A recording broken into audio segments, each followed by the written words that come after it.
Hi people, Murunure from here again. I think I already discussed or I already spoke of this topic in a live stream. I remember speaking about it vaguely, but I can't find it on my channel or on my website, so I'm going to discuss it now. And I think I'm also going to write an article on it. If so, as usual, everything you need, all things that you need, link-wise, will be in the description of this video. Like the header suggests, I'm going to discuss on whether it's a good idea to make use of hallucinogens or mind-altering substances such as herbs, drugs, and so on, whether it be OTC, so over-the-counter mundane drugs, or heavier drugs, as well as alcohol, in order to become more elevated or to find yourself or to elevate yourself to a higher state of mind to the point where it becomes easier to communicate with spirits. I'm going to tell people right off the bat that I had also considered this back in my days as a beginner. But the thing is that people differ. I tried using alcohol and it had the exact opposite effect. I felt completely numb astrally and I was unable to generate any energy whatsoever. And I said to myself then, absolutely not. Hallucinogens as well as alcohol or drugs, etc. are a big no for me. The funny thing is that I had confirmed for myself via divinations or via divinatory readings that a specific kind of herb was going to elevate me. This was really back when I was a beginner. It was back when I couldn't see the spirits that I work with. I couldn't see my beloved Lord Samael, for example. And I wanted to see him, and I tried to see if there was an easy way compared to just drilling myself to the point where I could see him. And I managed to find a drug that I had to order online, but I saw off of it in hindsight, and it's also for the better. I also don't recommend, generally speaking, I don't recommend it to people, because what's going to happen is that you're going to become dependent on these hallucinogens or on this alcohol. In any case, you're going to get used to, you're going to become abnormally dependent on either drugs or alcohol or whatever kind of substance you use, mind-altering substance you use in order to perform occult workings or in order to enhance your workings. And the danger in that simply lies in dependency itself. That's point one. Point two is that you also might have problems with, how should I put this?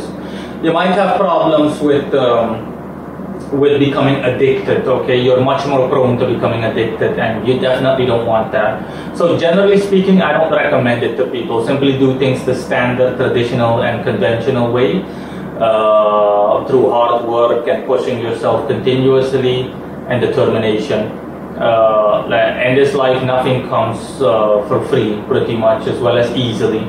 You need to work for everything, and you need to push yourself in order to accomplish anything worthwhile in general. That doesn't mean that I completely see off of this. Anyone that's still willing to take the chance and says to himself or herself, listen, I'm not going to get addicted, I'm taking everything that you said, Marino, into consideration, or Mr. Ravenberg into consideration, then fine. Okay, proceed at your own risk. It is worth it, of course. I mean, why would you go through something the difficult way, or why would you do something the difficult way when you can do it easily? But you need to keep everything I said in mind, and you need to really prepare yourself mentally to make sure that you don't fall into one of those pitfalls, or stumble into one of those pitfalls, e.g. getting addicted or relying unusually or abnormally on substances in order to perform occult workings. Aside from that, this is the case generally speaking why I don't recommend it too, because mind-altering drugs and or substances, especially alcohol, can have a toxic effect on people. Why do you think that? There are articles that have been written on this, and I'm also going to link them in the article that I'm going to write on this piece when I publish this video. There are articles on this, separate articles, I think some of them scientific even, that hint at how bad, for example, drugs and alcohol are for people, especially spiritually. That's why usually people black out, and that's why usually People also speak gibberish, and people are beside themselves. That's why the phrase beside themselves even exists, if you will, so to speak. You're beside yourself, you're not yourself. In essence, using substances makes you a lot more prone to astral possession, so becoming possessed by a parasitic entity or anything like that. That's also why you see that people, for example, that use alcohol or use drugs are much more prone to becoming possessed by astral parasites.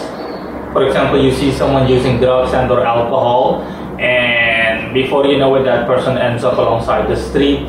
That person is simply a lot more vulnerable to continuously using it. That person becomes weaker astrally, to the point where that person doesn't have the willpower to simply say no to drugs or no to alcohol. These are definitely things that you should keep in mind, and that's why it's also not recommended really by me, to be honest. But if you yourself insist on it, then by all means go ahead. But like I said, the only way that you'll know for sure if it will actually benefit you using mind-altering drugs or substances or alcohol is, and even then you should use moderate quantities, of course, everything in moderation, is that you need to check for yourself via divinatory readings or have someone like me check for you. That's the only way really to confirm.